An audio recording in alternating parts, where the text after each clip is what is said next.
In this quick tutorial video of app tutorial, I'm going to show you the easy process on how to log in to your Twitter account. You can either use the mobile app of Twitter or also use the website of Twitter to log into your account. But for this video, I'm going to show you through the mobile app.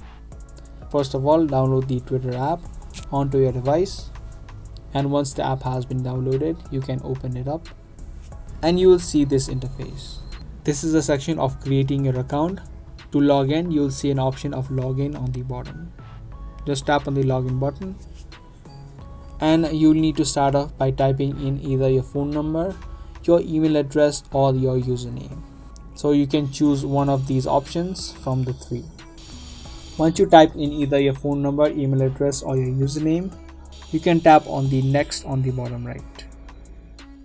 In the next section, you'll have an option of typing in the password. So type in the password of your Twitter. But just in case you don't remember the password, you can tap on the forgot password option and you will receive a password reset link on your email address that is linked with your Twitter, and from there you'll be able to easily recover or create a new password. Now once you fill in both of this information, you can tap on login.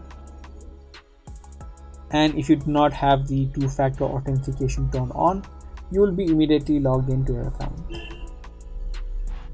So that's the easy process of logging into your Twitter account. I hope you guys liked and found this video helpful. If you did, be sure to give this video a thumbs up and also subscribe to our channel. If you have any questions related to it, make sure that you comment down below. I'll see you guys in the next one. Thanks for watching.